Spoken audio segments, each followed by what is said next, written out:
was Haynes that cleared that away, or potentially Waterman or Wheeldon, but we'll see what the call is here from our official. What did you see? Yeah, it's a great ball over the top from the Rovers, but I think Marco's kind of hesitated to come off his line. It's in a weird area where he doesn't know to come out or stay in, and he ends up coming just a little bit late. I don't know if the Rovers players are trying to argue a penalty or not, but either way, it's a great clearance off the line from, I think it was Hainsey that cleared it off the line in the end, but we'll see what the ref has to say about it. I think it was Matteo Polisi, but we'll wait and confirm that. The player that's down on the field who did collide with Carducci, he did manage to get it past him and had a great look at what could have been an equalizer there before it was cleared off the line. And it does look like Matteo Polisi, who's gingerly moving about. He'll stay out. Meanwhile, Carducci's still on the ground, the Foothills keeper. Yeah, and it looks like he has awarded a penalty. Sulzman's lined up with the ball on the penalty spot, so I think the ref has awarded a penalty for the Rovers. So just a late challenge from the keeper being essentially the justification for that. Yeah. Looks like Wheeldon and Adekube chatting with one of the referees about the call, but you're not going to change the official's mind now.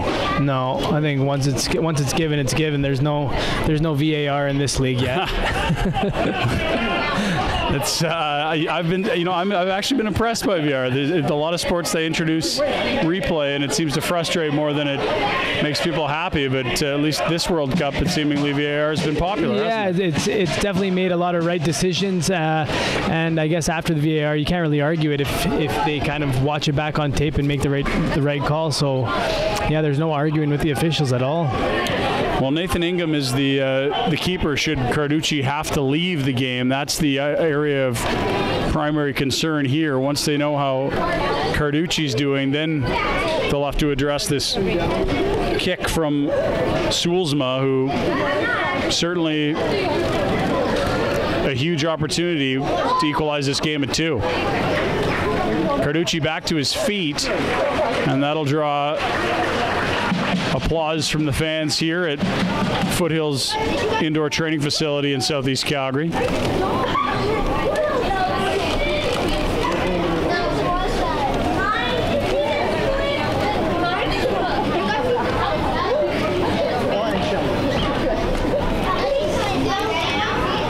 The training staff for Foothills FC chatting with Carducci here. What are these conversations like? Is this buying time? Is this getting an absolute certainty that staying in is the right decision? Is it a player lobbying or trying to convince? Yeah, I think he's just giving himself a little extra time to get his breath. I'm not sure if it maybe just got the wind knocked out of him, but if it is anything serious, then they definitely have to look at the concussion protocol, and if he's still able to play. The only thing that kind of worries a situation like that is now that he's got to stop a penalty right away, whereas if it was out on the field, another player kind of takes his time to get back into the game. So it's a little bit more serious on this end of it when it is a goalkeeper. You could see Ingham at the ready at the Foothills bench, hands on hips, waiting anxiously to see if he'll be in to spell Carducci. No word yet from the training staff from Foothills. It's a one-game weekend for both of these clubs. Talked about the Northwest Division table. Foothills a 10-point lead. TSS FC Rovers do have 2 games in hand. So all of a sudden, if they could come up with a road victory, that would allow them to close that gap to 7 with 2 games in hand. And it looks like Carducci's going to stay in. He's going to get some water. And as you noted, thrust right into the spotlight with Sulzma lining up a penalty kick to tie the game at 2 potentially.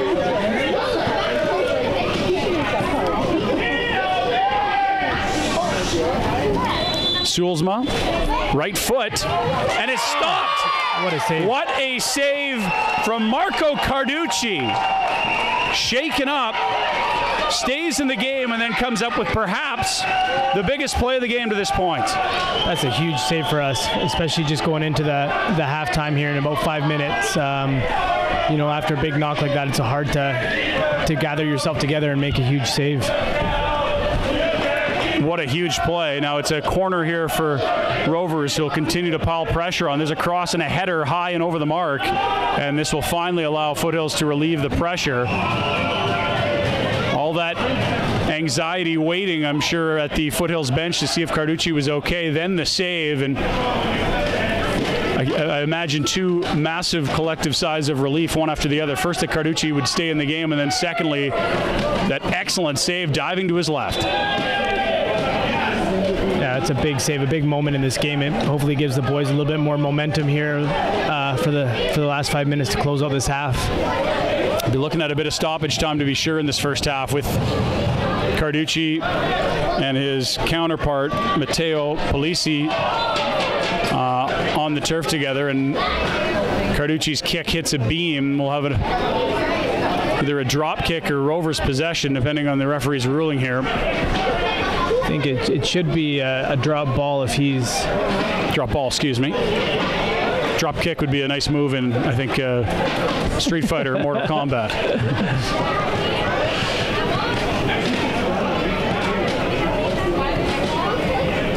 So they'll battle for possession after the ball hits a beam in the ceiling. And Rovers will come up with it. We'll swing it out to the left side for Guerrero. Back to midfield, Sagno. Verhoeven with it. And Foothills will take over. Nice work from ZB. And now Northover fighting for it as well, but the Rovers get it back. And it looks like a throw-in's been awarded. 43rd minute of play, 2-1 Foothills.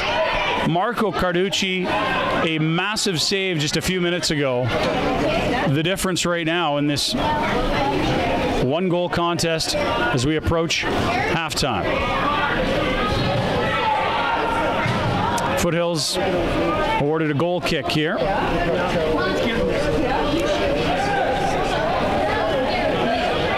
They'll be happy to get to half, I'm sure, at this juncture, Nick. Yeah, just to settle things down, exactly. Take a breath. Get 15 minutes to regroup and make sure everybody's on the same page to come out in the second half and get the job done. Haynes wasn't clean, but he does manage to get it to midfield where Rovers are being chased by Moses Danto. He apologizes, knocked over Marcelo Polisi. Pulls him up to his feet. Play continues with Rovers on the left side.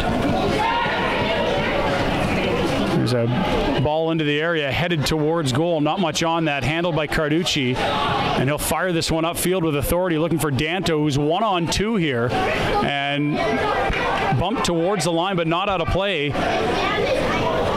Danto has it. Dancing towards the middle on his right foot. He'll now find ZB. Back to Adekube beside him, and over to Haynes. Make it Northover on the right side, excuse me.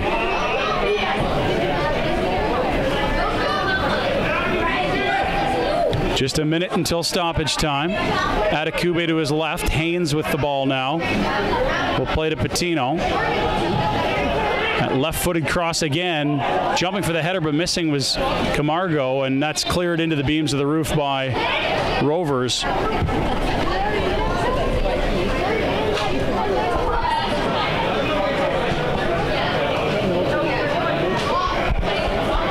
Sergio Camargo will fight for possession here up against Marcelo Polisi. Rovers will win that back. Now it looks as if Foothills has possession on that right side before Rovers will steal and play over to the right. Here's DeGraaf on the right side. Cuts towards the middle. Finds Verhoeven. Looking back for DeGraaf, but that was not what he was expecting. Zigged where Verhoeven thought he would zag, and Foothills will take over.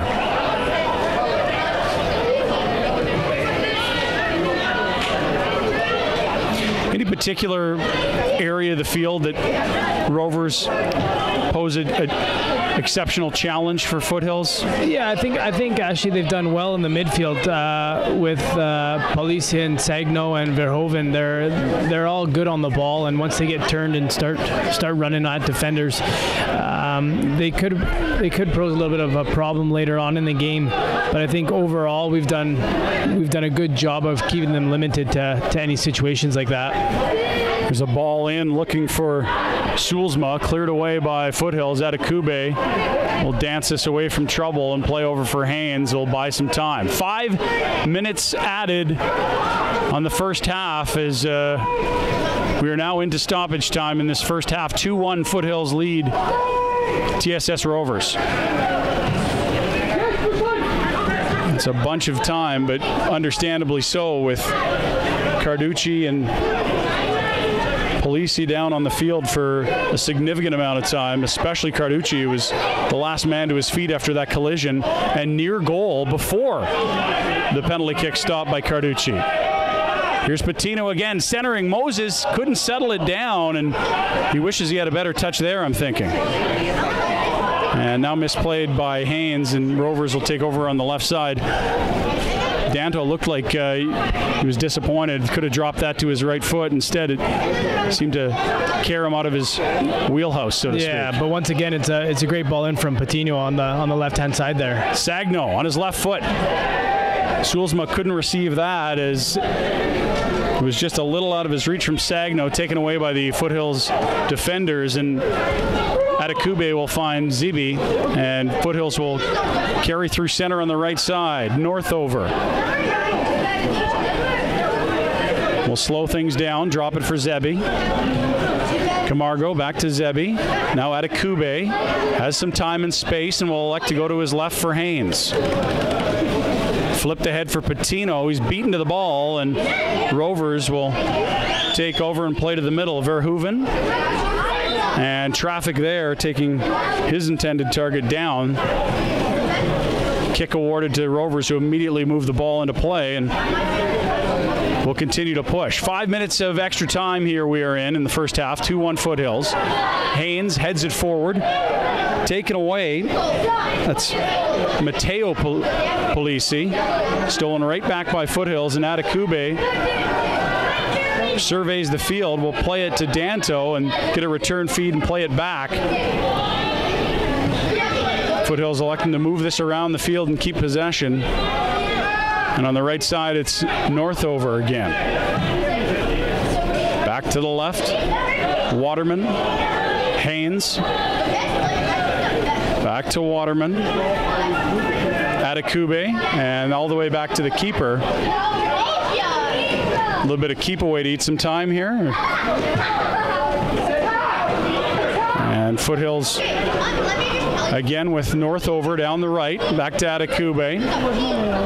A few minutes left in added time in the first half. Haynes and Zebi playing give and go, and now a long cross to the right side from Waterman into the rafters, and that will again draw a stoppage. I think it's a bigger field than what the Rovers are used to. It's a long field here in the field house. It's a little wider than Okotoks, so I think it definitely gives us the advantage of when we are moving the ball. If we move it quick, we're going to find those big gaps and definitely tire out the Rovers. They look like they're pretty tired here going into the half. Camargo down the right. Danto's in the box. That ball misses him, but it's reeled in by Zebi. A right foot. That just missing. And I don't know if the netminder Hicks got a piece or not, but a very dangerous strike from Zebi. I think he's just got a fingertip to it. It's gone out for a corner kick, but what a hit from Bruno. You mentioned it, that last road trip, 3 games, 5 days. With that much football in such a compressed amount of time and all the travel, it did allow this coaching staff to try a bunch of different combinations and permutations of this roster. How do you feel about this group now as opposed to before the road trip? Because you have had the opportunity to see the lineup tinkered a bit. Yeah, I mean, it's something that we've been working on for a little bit. We have, 2 or 3 formations that we like to play and that we're comfortable with playing, and I think that helps us to to distract from the other team. The other team's always trying to figure out what lineup we're going to come out with and how we're going to line up with things. But it definitely shows the character of the guys too, that we can play more than one formation, and we're comfortable playing more than one formation out here. Yeah, flexibility in structure, but also the personnel, it seems, is. You said numerous bodies rotated through on that road trip. And there's the whistle. That'll be the first half of play. A scare twice over for Foothills before the 40-minute mark. One in the form of Carducci, hard to the deck. He was down for what was close to 5 minutes, did stay in the game, and then his first play in returning to action was a penalty kick awarded to the Rovers. A sensational save diving to his left. That kept the game 2-1. That's where we stand at the half. We'll be back for second half play from Foothills Indoor Fieldhouse in Southeast Calgary in the second half of this 11th game of the season for Foothills, and game number 9 for the Rovers in a clash of the top two teams in the Northwest Division. I'm Ryan Pinder alongside Nick Ledgerwood. We're back in a few moments for second half action.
welcome back to Foothills Indoor Fieldhouse in Southeast Calgary. Brian Pinder of Sportsnet 960 The Fan and Nick Ledgerwood of Foothills FC currently in, I wouldn't say sick bay, the trainer's room, on the limp, on the mend. I don't know, what do you prefer, Nick? Taking a little break. A little breather. A little breather to heal the wounds. And I'm sure speeding your recovery along, you had your little guy with you at halftime there. That's got to be cool. Yeah, he came up to say hi, wish the team good luck. 2-1 is your score. Foothills leading Rovers here in this third and final clash of the season. An entertaining first half, to be sure. One substitution to tell you about. Out is Marco Carducci, who needed the trainer to come out and took quite some time before returning to action and making an incredible penalty kick save around the 38th minute or so. And in comes Nathan Ingham, who has seen some work of late, I believe, last match in Victoria.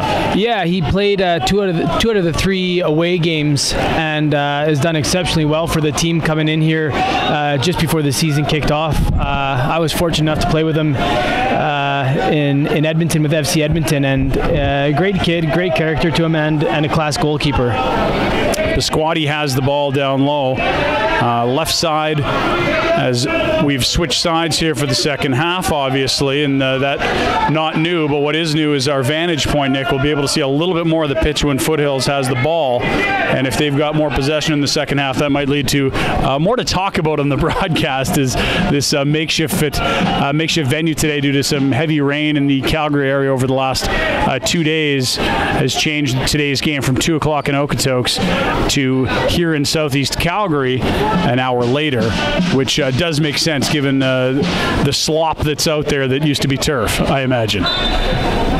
You were saying, hey, maybe you want to drag the visitors into that, but I don't think guys from Vancouver are going to be intimidated by rain. Yeah, I don't think they mind the rain, right? That's what they wake up to every morning. Yes, they're ducks. It does not bother them a bit.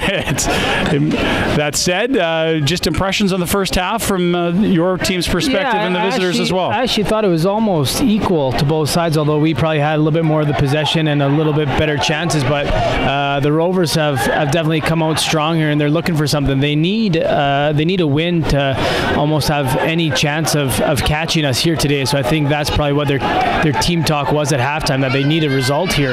Yeah, there's no question. Even just a point doesn't seem to accomplish much. Yeah, because then you've just burned one game off of your schedule, and the gap still remains 10 points. That being said, with 2 games in hand, but the loss column, stark in contrast. Already 3 losses for Rovers through 7 games, just 1 for Foothills through 10.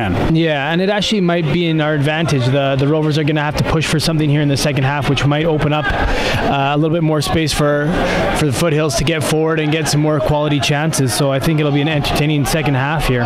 Zebby to his left. Here's Colin, the substitution.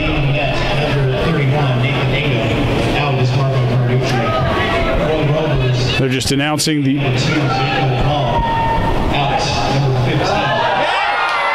And there's another goal for Foothills. They were just announcing the substitution. Janko Vong is in for Rovers, but as they announced that, and I looked down at my sheet, Foothills has made it a 3-1 game, Nick. That's Danto again on the score sheet. That's a hat trick for him today. This is unbelievable. Moses Danto with a performance perhaps of the season in the Northwest Division, with a hat trick to push his league-leading total, which was at 5, now to 8. A monster afternoon indoors at this training facility for the club. Yeah, and I think it came from the left side again. I think it was Carlos who actually crossed in that ball again. That connection's been unbelievable the last couple of games here. They've definitely found each other, and they found a good rhythm. And the foot soldiers you can hear in the background, they enjoyed that.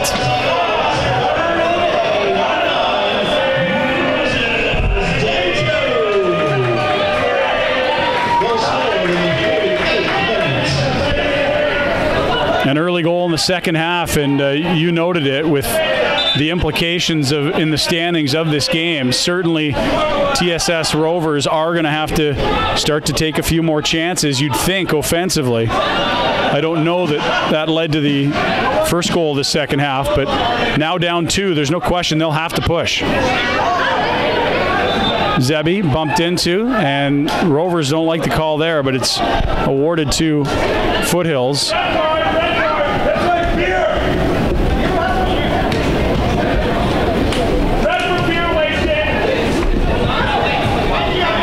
Here's Atakube. We'll slide that back to Wheeldon. And a long ball off the net in the rafters. This massive indoor pitch does have a divider down the middle for youth soccer that splits the field in two. It hit that, which has been brought up to its hanging position. Another drop ball from the referee here at midfield. We're in the 50th minute. And it looks like Zebi had that knocked away from him and out of play. They'll award the ball to Rovers, and a Foothills player slow to his feet. I think that's Pasquati down at the it does look the like field. Pasquati. Yeah, I might have just caught and somebody might have stepped on him there.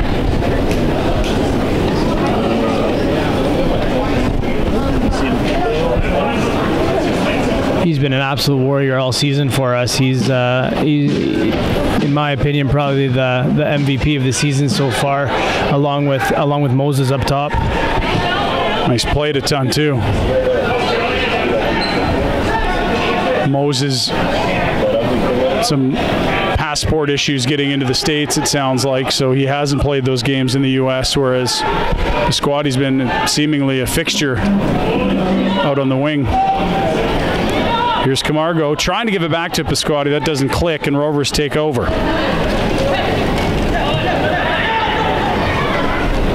Polisi up the left side. Verhoeven playing that across to Matteo Polisi. And that'll get broken up and kicked into the rafters by the defender Wheeldon. Another drop ball upcoming. You can see this, well, for youth soccer and training, this facility close to perfect. It is a bit of a nuisance at the PDL level with the roofs even at the height that they're at. Probably the 6th or 7th drop ball we've seen from the ref, but play will go on. And this game shall survive that, I promise you, Nick. It'll be a new statistic, 1 face-offs. There you are, sure, yes, exactly. It's that next level analytics. You need that face-off guy on your team when you're coming to Calgary. Of course, the big buzz in the city today, I don't know if you caught it or if you're much of a hockey fan, the Flames, a blockbuster deal with the Carolina Hurricanes. They shipped Dougie Hamilton, a 17-goal man who led all NHL Blue Liners in goals, along with Michael Furland and one of their top defensive prospects, Adam Fox, to Carolina for Elias Lindholm and Noah Hannafin, a pair of number 5 overall picks of years past. I think Lindholm's the face-off guy of the group, if you're curious. Right? Okay. Good thing he's coming then. Yeah. Could use him at the facility here. He's a Swede. I bet you'd be a decent soccer player. He probably won't be too happy today then. Yeah. Did you watch that game? Yeah. Germany stole all 3 points in the last minute there with a 2-1 win over Sweden to at least give them a little bit of hope to get out of the group stage. That would have been a crushing defeat for the Germans. Even a draw would have been devastating. And for the Swedes, well, still some work to do, I suppose.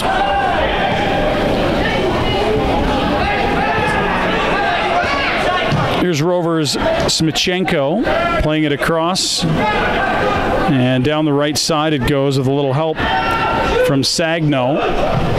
Long shot well off the mark, and that'll lead to a goal kick. And what's going on here? We've got the referee. Is he saying he saw a touch on awarding possession to Rovers via corner. That's when you need the VAR in here. New facility. They should have put that in, huh? Sure, just a small portion of your paycheck, you could make that happen, Nick. Just donate the VAR.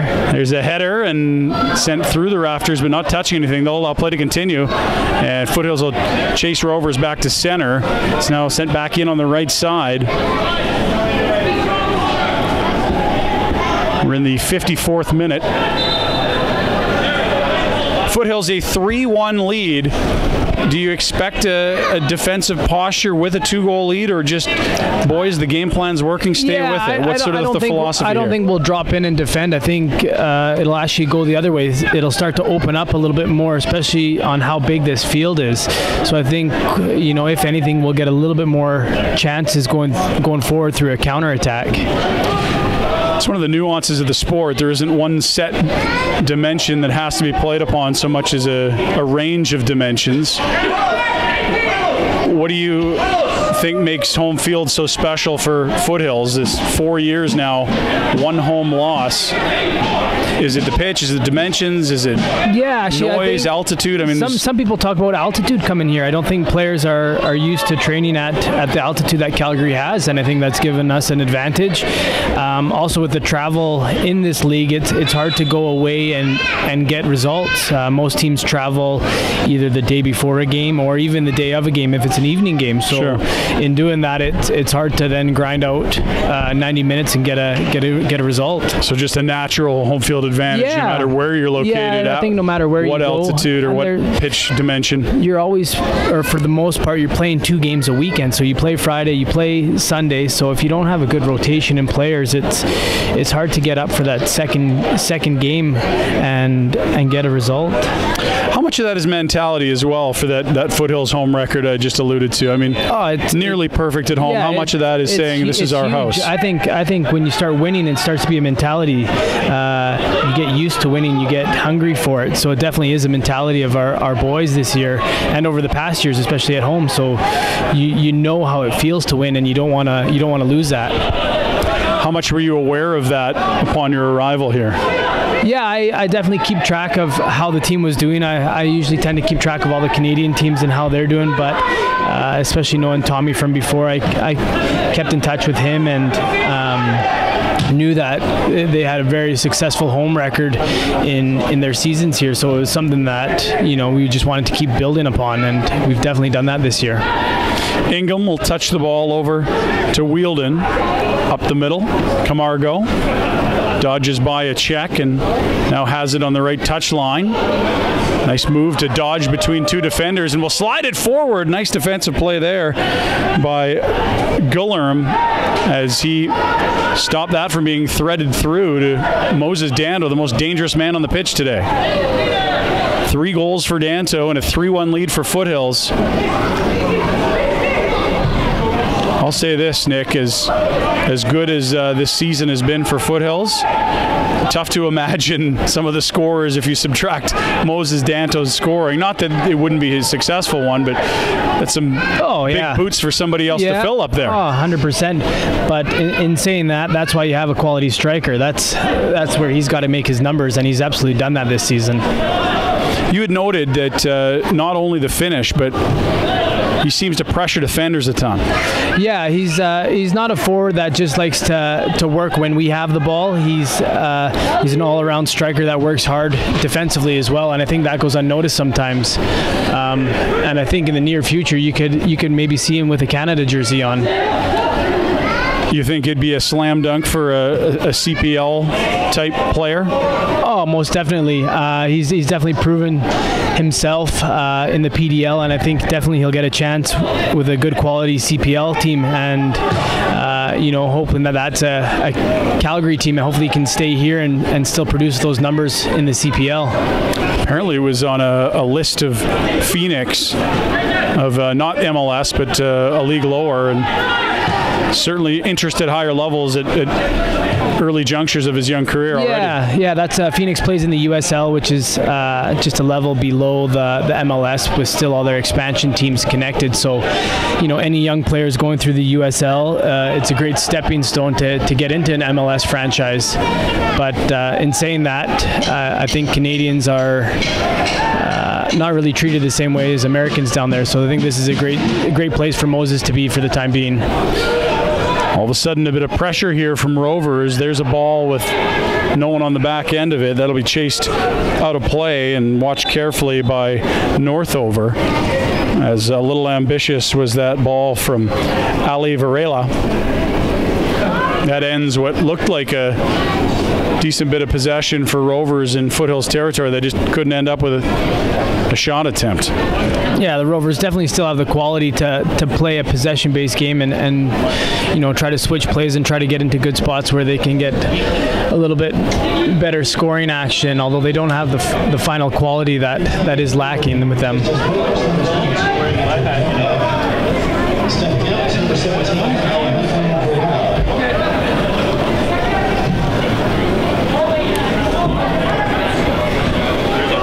Here's Camargo with Danto driving hard to the box, and there's the ball in. Nicely blocked again by Guilherme. That's the second pass he's interrupted that could have been dangerous for Foothills in the last few minutes. Now Wheeldon ahead to Camargo. Moves the ball to Zeeby. I'll play to the left side.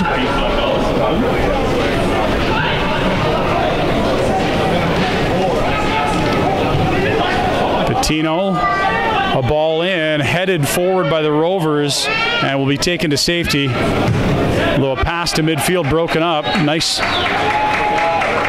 job by Zeeby to get in front of that. Atakube now in traffic. We'll move it back to Wheeldon.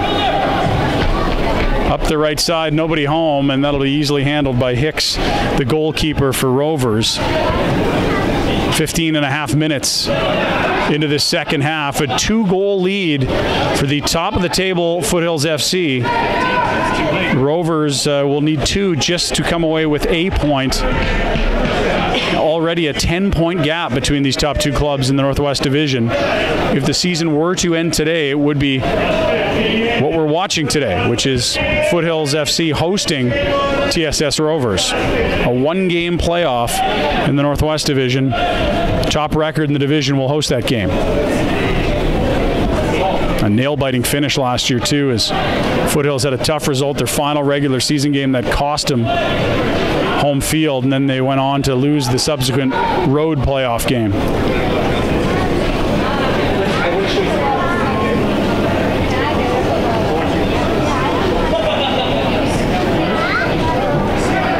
Wheeldon ahead. Atakube across. Here's Patino. The playmaker extraordinaire will slide that into the left corner. Ball through to the middle. Nobody home and headed away by the diving defender. At midfield, jostled is Sulzma in traffic and stolen away nicely by Waterman, who has a little room and will play it over for Atakube. Up the middle looking for Danto. That one missed and is easily taken away by Sagno. Waterman again heading it forward, and that draws a foul as he was assisted to the turf. Or was the foul before that? This might be, we'll see what the referee awards here. I think Foothills will come away with a free kick here. I think the foul was just before that. As we suspected, Waterman across to Wheeldon. Any philosophy on substitutions in the second half here? Already a yellow card for Wheeldon. There's a couple ways to look at it. You never want to get a player into any territory where he's, might be getting a second yellow card, but also to bring it on fresh legs. Once the boys start getting tired in the 60th, 70th minute, just to bring a little bit more energy into the game, you might be looking into bringing a couple wingers in to bring another spark to the game. And then there's also the, near the end of the game where the coaches love to do a little bit of time wasting with your substitutes and kind of run out the clock. So there's a few ways to look at it, but when you're in the lead, it's always a better feeling when you're making these substitutes. Yeah, and certainly Rovers chasing at this juncture down by 2. Wouldn't surprise you to see them bring in more offensive options. Yeah, and they might even look to change a formation and get a couple players up higher on the pitch so they can, start putting a longer ball kind of behind the Foothills back four to start getting a few more opportunities. Verhoeven bumped but hangs onto the ball. Referee will allow play to continue. He'll survey midfield and send it back to his defense. There's Chris Serbin, a substitution in Excuse me, that's Patrick Metcalf, my apologies. One of a couple substitutions for Rovers thus far.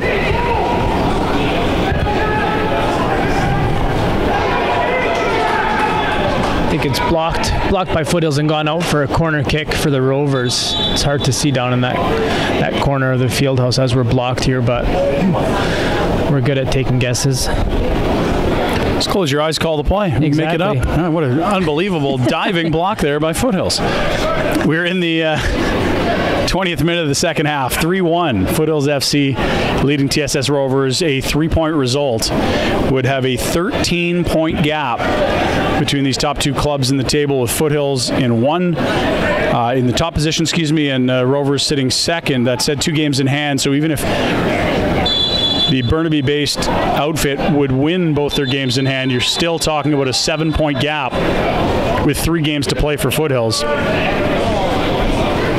That would be very sizable. Just a draw in each of the final 3 games for Foothills would still have the division wrapped up if Rovers ran the table, winning their final 5. Yeah, and I think that's something that's made us strong this year. We haven't looked ahead to any games. We focused on the game in hand, and even on the road trip, I think that's what made it so good for us. We just focused on the game that we had, and not the 2 games or the 1 game that was coming up. The boys are hungry for success, and in return, that's what happened on the road trip. 9 points in 3 games. Looks like Verhoeven's been substituted off, and it looks like they brought on number 9, another striker for Rovers. Daniel Davidson comes in. Yeah, so I think he'll be playing up top as well. I've got that as 3 substitutions now, as Janko Vong, Patrick Metcalf, and Daniel Davidson have come on. Again, a bit of a makeshift facility today, so the announcements and the documentation of statistics and substitutions, not exactly a well-oiled machine as of yet. Here's Haynes playing to the left side, and a kick will be awarded here. Drawing the attention of the referee is the freshly into the game inserted Daniel Davidson. And Atakube will leave the ball for Waterman. We'll play it back to Ingham. That is, to my knowledge, the lone substitution for Foothills at this juncture. In net with Carducci out. Here's Moses Danto looking for 4, and he's got it. Are you kidding me? Moses Danto. Oh my goodness, what a strike by him. It's a great long ball over the top. He's ran onto it and just absolutely struck it with his left foot in the top corner. There's no chance for that keeper at all. That is a frozen rope off his left foot into the top right corner.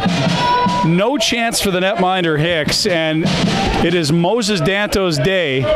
He's just letting everyone else take part. Holy, what an afternoon. The Foot Soldiers very pleased with that, and I tell you what, that is a special talent in this league. 5 goals from Danto led the division before today. He's nearly doubled that total. He's at 9, and it's a 3-goal lead for Foothills now. I think we might have to play our last home game in the field house just for Moses. Get some of this synthetic turf installed in Okotoks. Let's go. Substitution for Foothills. In comes Chris Serban, number 22. Off Nico Pasquati, who you noted has been. I think that was Jordan Haynes. Piece. I think Jordan Haynes went off on the left side here. Yeah. So it is. Yeah, I think Chris Serban will just switch 1-for-1 with Jordan Haynes on the left back position there. Thank you. So Carducci and Haynes, the 2 substitutions out, in for Ingham and Serban. It's a long ball looking looking for Piscotti. There he is. He'll win the race to that and looks for Danto in the air. A header and an excellent save from Hicks. It was nearly 5. That would have been a handful of goals for Moses today. The 5 commandments Moses brought to the Foothills. Holy. Sounds about right, doesn't it? Close. Ball at midfield, won by Foothills, but a free kick, awarded.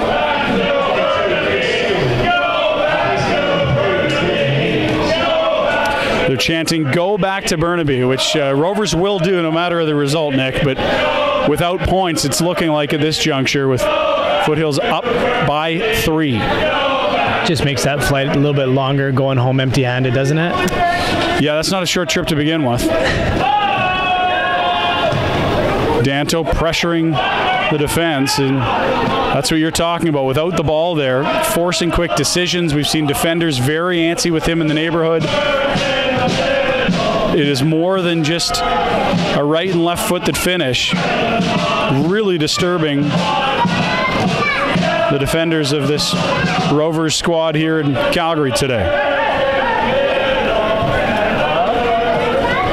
Smychenko back to Hicks at midfield. Matteo Polisi chipping one out of the reach of his intended target. That's Daniel Davidson, and Foothills will take over.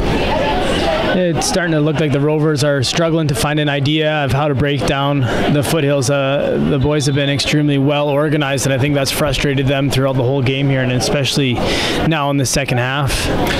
It would speak to just the mental space that the game plays in and takes a toll on. Your game plan can be sound, but down by 3, it's just got to be so demoralizing to. Yeah. You score first, and it feels like a good start on the road. You have a penalty kick to tie it before the half. That does not go your way, and all of a sudden, a game that felt rather even's out of reach. Yeah, it's a true test of character when you go down like this on the road. That there's still a good 20 minutes left, and you still want to make something out of the game. You don't want to let it start unraveling here too much. Patino across the pitch. That's headed away to safety by Janko Vong, but stolen right back. Here's Camargo, centering, looking for Patino, and that just missed. Through the 6-yard box, and looks like that ball will be awarded to Foothills as a throw-in.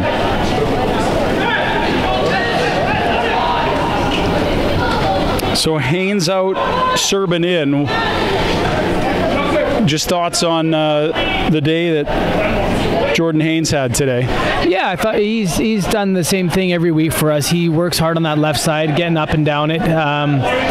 He's probably one of our only left-footed players at the moment, so he gets an extremely lot of playing time, and I think that's why Tommy's opted to take him out and give him a little bit of a rest, or almost rewarding him for the good job that he's done today. It seems to be a rare asset, that left-footed player that can go up and down the flanks. Yeah, and I think that's why he's been so valuable to us this season. Bruno Zebi over to his left. Moses Danto in the neighborhood. He's also got the crafty Patino there, centering, looking for Camargo. He's trying to draw a foul and won't get one there as he was beaten to the ball by the Rovers. Camargo remains down, but the ref's not biting yet. Rovers trying to find their second goal today, but an errant pass misses the mark, and Ingham will play that into the rafters, and that will lead to a stoppage. Back to his feet, way back at the other end of the field now is Sergio Camargo.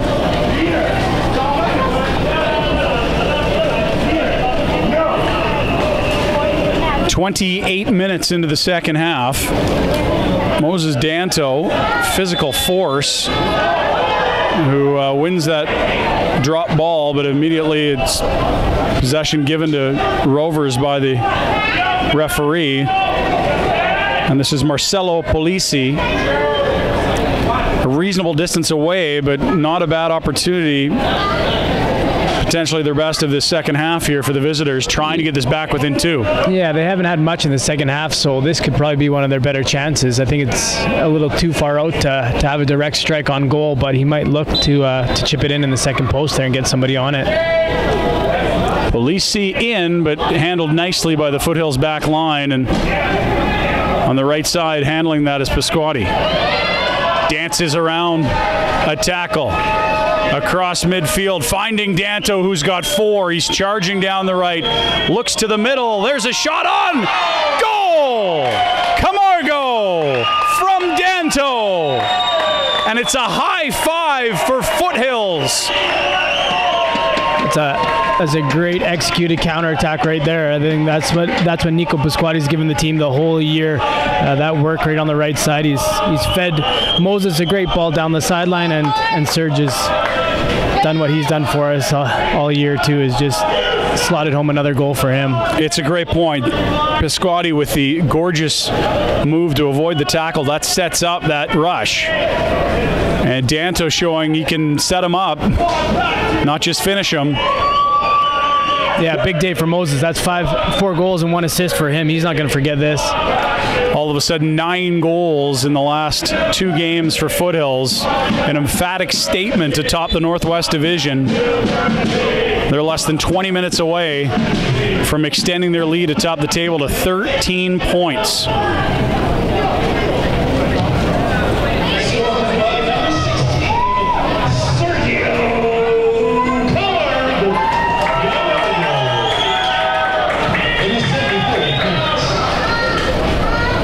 Time of the goal, 74th minute. And the lead now 5-1. This is might not be the most inspiring football the rest of the way, Nick, with the decision likely not in doubt anymore. Yeah, but I think you'll see we're making a substitute right here. Carlos Patino's going off. Mamadi's coming on. I think the boys that are coming in still have something to prove. They want to be a part of the starting 11. So I don't think you'll see us drop the energy levels for the last 15 minutes. I think it'll still be a good, entertaining last 15 minutes for us. So Mamadi Kamara coming in. A big, skilled winger, fair to say? Yeah, definitely. He's got pace, he's got size. He's been unlucky not to get a few goals and assists this season. So, hopefully these 15 minutes he can get something here. I was impressed with his one-on-one abilities. He seemingly can juke around defenders, but as you noted, just has been a little snake bitten around the cage. Yeah, and I think all he needs is to get one off his back, and he'll have that success. Here's Smichenko. Looks like that ball's out of play. It'll be a throw-in, sent back by Rovers to midfield. That's handled by Marcelo Polisi. And a long attempt to the corner, headed away by Northover. Now across to the middle, and again, the Foothills defender, the first to get ahead on that ball and sending it out to safety. Moses Danto, Camargo, right side Pasquatti. His centering pass stolen by Marcelo Polisi. And the Rovers will again try to create something offensively. Here's Matteo Polisi into the box and knocked away by Northover. It seemed to carry him between their legs, and the referee awards a corner.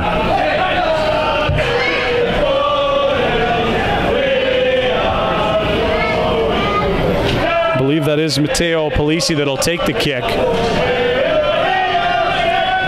It's a high curling swing, and again headed away by this Foothills back line. They've done a great job getting at those up for grabs crosses in the penalty area.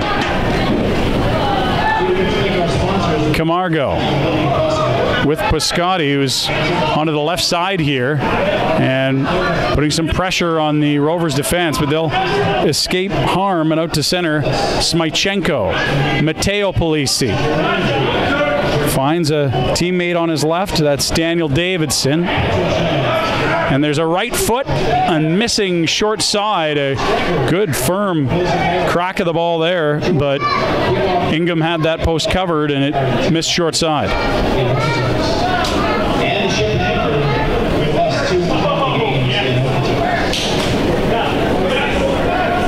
Less than a dozen minutes remaining in regulation time here. I wouldn't expect a ton of injury time here in the second half. We saw 5 minutes awarded in the opening half after a significant collision between Marco Carducci and a Rovers forward. Nothing near that length of delay in the second half.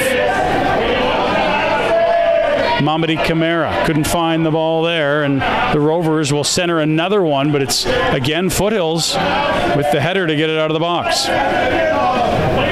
Another centering attempt, and that's cleared away by Wheeldon into the rafters. And where that touches and where the referee decides to drop, this will be curious.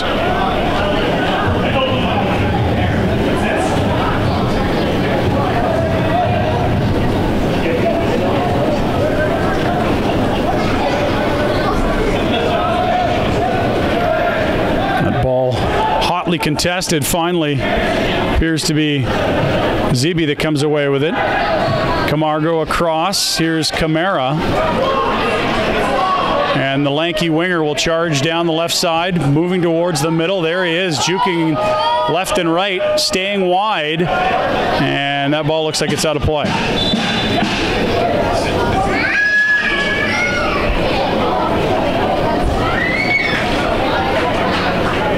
Do you like Camara charging at that defender, really putting pressure on, or would you like to see him try to drive wide, or is that strictly a player preference thing? I think that's more of a player preference. If he feels like he can get by him and get something out of it, by all means do it. It looks like he's kept us in possession. I think it's our throw-in down there, so as long as he gets something out of it, I think it's a good choice. And coming on the field when you're fresh, why not?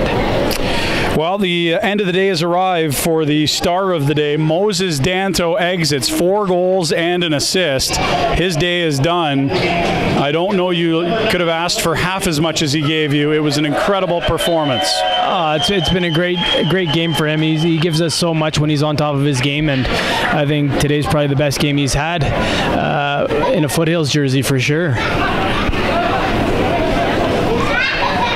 Looks like that's Ajij Sarkaria coming in. Is that correct? Yeah. He started down in Seattle and got 2 goals down there for us. He's a different kind of forward for us. He likes to come and hold up the ball and connect the midfield.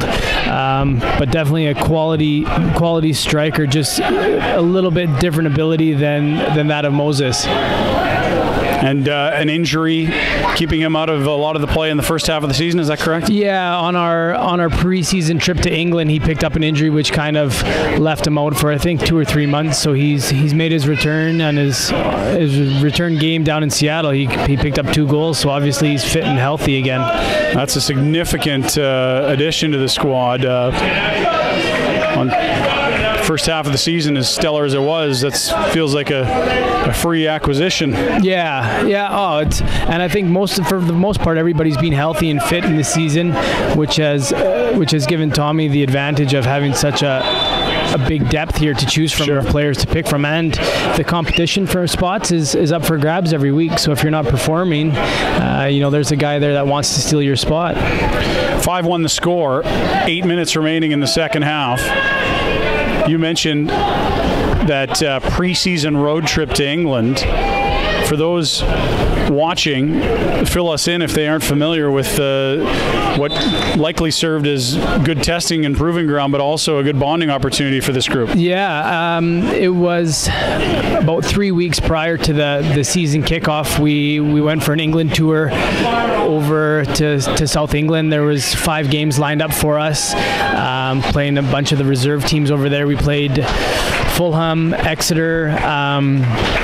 We played Cheltenham, which was a great test for us. It was their first team over there. So not only was it a good experience to get games, but also to bond and gel together as a team. We lived, ate together for 2 weeks straight. Every day we went on a couple outings, team buildings.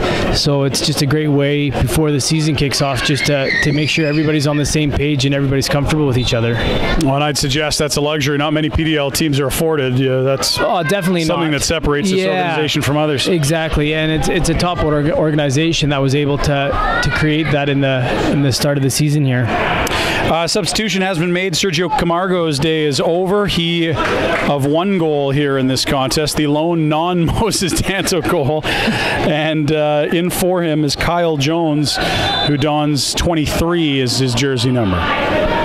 Just a thought on Camargo's day. Yeah, I thought he had a great day. He's a player that loves to get on the ball. He almost plays as a number 10, but works hard as a number 8 as well, dropping back into midfield. And he's important for the team in that he connects the midfield with the forward, and I think they showed that today in freeing up space for Moses. And he was rewarded with his goal. So, obviously he's done his job. He's done a great job for us throughout the season. So he's an important asset to the team. It was a nice ball won by Jones, and that nearly sprung him for a break, but Zebi got tangled up. Zebi, got tangled up and couldn't get the ball forward.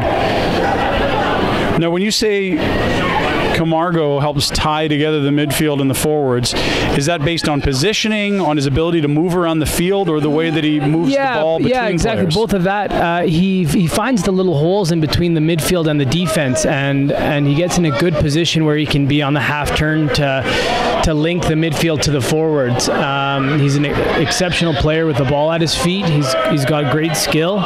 And not only that, he loves to dribble and drive at players and create something. And I think that's that creative number 10 player that a lot of teams hope to find. Bruno Zebi. Go on. Now ahead, all kinds of time for Jones, but that's offside, and that ball will come back to the Rovers. Good looking idea from Ajij Sarkaria trying to find Jones, but in behind the defense. Yeah, just a little step offside there by Jones. I think maybe he was expecting Ajij to play that one a little bit earlier. Ajij might not have believed his eyes that Jones was theoretically that much in the clear with could he have stayed onside.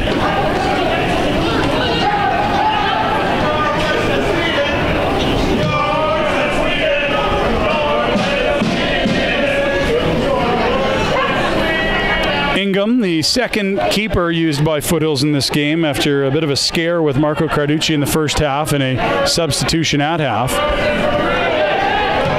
Yeah, Foothills has now used 5 substitutions by my count. Charging through midfield is Serbin.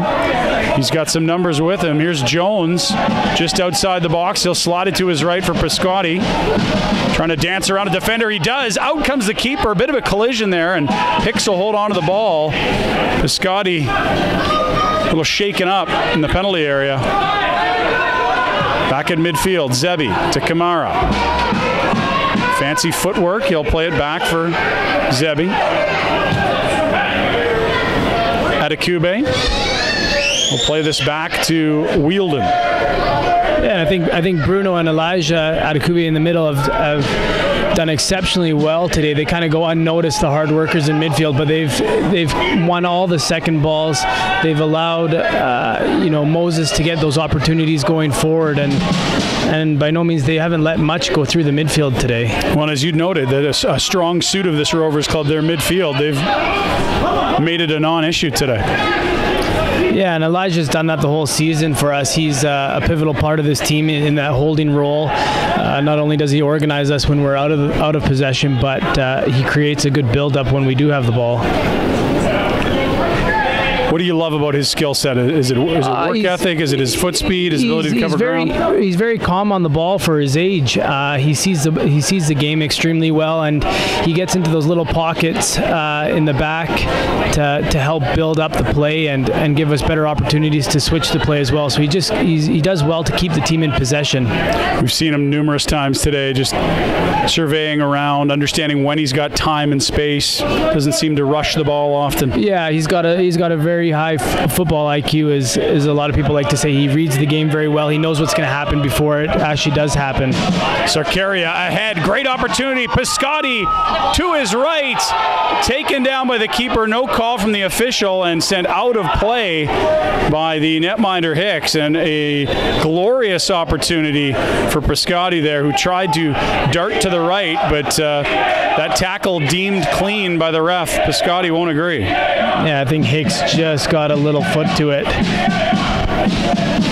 It's a frustrated Nico Piscotti, but that said, 5-1 your score, and looks like Nico may head to the bench here for a substitution. It looks like number 17, Tofa Fakunli, is coming on for him. Tofa in, Nico out. That is Fakunle for Piscotti.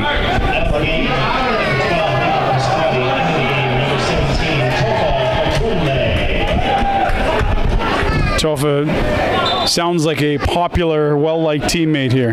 Yeah, I mean, the kid's got great attitude. He's a good character in the locker room to have, and you know, he's got some fire when we bring him on as a sub. He's shown that he has the quality to be a starter. Unfortunately, that's, you know, the coach can only pick 11 players to start, so he's got to prove himself now, and he's got a couple minutes to do it. Approaching the end of the 45 minutes allotted for the second half. We'll see what is added in injury time. Jones lost the handle for a moment. Will regather and play to his right. The foot soldiers, the supporters group here, chanting, "We want 6." An insatiable group, Nick. They aren't happy with it. They're hungry. 5. They're hungry, right? They're just like us. They want more. I think they're cheeky as well. It's yeah, it's amazing what a couple of beers does to you. Eh? Adekube will play this over. Waterman with time. Zeeby. Back to Waterman. Just below us at the touch line, and now back to the keeper, Ingham. We'll play this over to the right side. Jones, time and space. Left foot, he's got a man with a bit of space. Here comes Sarkaria, centering, and Kamara couldn't get a touch on it as the defender was right there, or at least didn't get the touch he wanted. It's another great ball over the top by Jones, and a good run by Ajij, just couldn't get enough on it. Here's Jones again. Didn't get what he wanted on the header. That missed his intended target of Fakunle. Rovers now with an opportunity going the other way. That's broken up immediately. They've had a real tough time penetrating this back line of Foothills. Fakunle right side plays it back, and now a ball for Sarkaria, and he's dumped to the deck. That's going to result in Foothill possession here as a foul is called.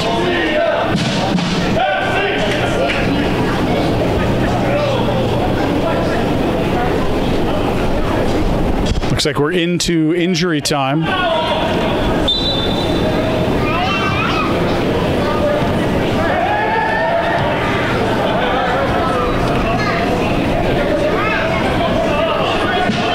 I'm assuming 4 minutes, is that correct? Or yeah, that kind of surprises me. I didn't think there would be as much. Didn't look like many stoppages, but I guess with all the substitutes in the second half, just means we have 4 minutes time to get that 6th goal. They are, to please those demanding foot soldiers who, all kidding aside, have to be thrilled with the result this afternoon in a muggy Foothills training facility in southeast Calgary. Here's an opportunity for Rovers, and I don't know if Ingham got a piece of that or not, but a glorious chance at what looked to be the top of the 6-yard box there. Yeah, I think it was either Ingham or Northover who got a little touch to it that went out for a corner. It is a corner for Rovers, as you know. Into the area header, and that just over the mark. That was not far off.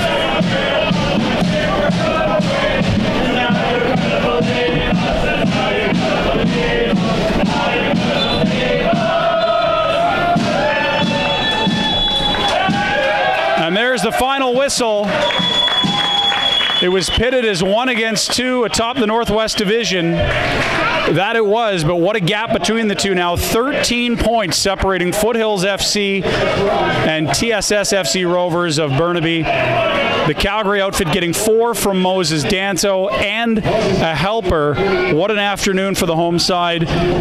When you looked at the forecast a few days ago, Nick, you might have thought this is going to be a sloppy, wet weekend and the Vancouver boys are coming in, but it didn't play out that way in terms of the venue, and the outcome could not have been any more pleasant than a 5-1 victory at this training facility. Yeah, I think it played right into our hands. Instead of playing on a pitch that was probably unplayable in Okotoks that might have favored them, we brought them here to our field house, and we've absolutely shown that we're a team to be reckoned with. We're top of the table for a reason, and maybe the one-off result where they beat us in Vancouver was an off day, and that's why the guys come here to prove that, and they've definitely proven it here this afternoon.